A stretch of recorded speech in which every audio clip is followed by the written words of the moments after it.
If you could say what he really felt, this is what he'd tell you. Most men don't want to be distant. He's just never learned how to be close without feeling like he's about to emotionally shit the bed. Most men weren't raised to be emotionally available. He was raised to be useful, to keep the wheels turning, to shut up, to get on with it, fix things, pay bills, don't cry, don't need, and don't break. He was taught to function. He was never taught how to feel. So when you say, just tell me what it is that you're feeling, you may as well be asking him to explain the mating patterns of deep-sea octopuses in the sand skirts. It's not that he's unwilling. It's that he was emotionally house-trained with shame. He grew up swallowing grief like it was chewing gum. He learned that softness equals weakness, that fear equals failure, that vulnerability equals exposure, which equals humiliation. And then he meets women who say, I just want you to open up. But here's what that request sounds like in his head. Please hand me the keys to the one room inside of you that's never been safe. And I promise you, I won't flinch. Except you might. And you have. And so has he. Because when a man does open that door, when he lets himself be scared, raw and uncertain, too many times, what meets him isn't reverence, it's rejection. He suddenly is too much, too messy, too emotional, not strong enough, not grounded enough, not man enough. You want him cracked open, but still stoic. You want his tears, but art directed. You want his fears, but only if it comes with a plan and a sexy voiceover. But that's not real. That's a curated breakdown. That's Instagram, safe vulnerability. And most men don't have access to that kind of tidy unraveling.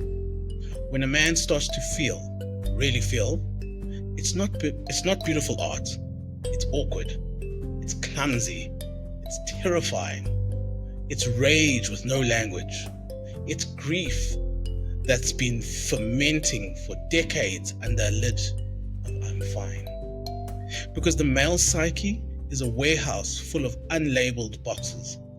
He doesn't know what's inside until one bursts open at the worst possible moment, usually halfway through a conversation about why he has forgotten to text back. He's not emotionally unavailable. He's emotionally unsupervised. He's been left alone with his shame for so long, he started calling it independence. He's scared, shitless. You'll see through the facades and realize half the time he doesn't even know what he's doing in life, in love, in bed, in conversation. But he also wants to show up. He wants to feel safe. He wants to be the man, that one who can hold space without shutting down. But not if he has to perform. Our evolution to earn love. Because performing is exactly what broke him. So if you really want to know the one thing every woman should understand about men, he's not scared of you. He's scared of being seen and left. He's scared that the second he lets you in, the soft, unfinished places, you'll quickly pack your emotional bags and leave him with a look that says, that's it. And look, maybe men are emotionally constipated idiots sometimes. Okay, most of the time. But not because we don't care. It's because no one ever taught us how to metabolize pain without violence, shame, or silence. So here's what I'll say to the woman listening to this. I know it's hard to love somebody who does not yet know how to love themselves. I know your nervous systems are exhausted from holding the emotional scaffolding of every relationship. But he is not your project. He's not your redemption. And he's not here to complete your healing story. We are men trying, fumbling, waking up slower than you wanted us to, but waking up all the same. And to all the men listening to this, stop pretending you're not scared. Stop outsourcing your emotional labor to women and calling it intimacy. Stop confusing stoicism with strength and silence with sovereignty. Start doing the work, not to impress her, but to finally meet yourself. You don't heal by performing evolution. You heal by showing up when it's fucked up and messy.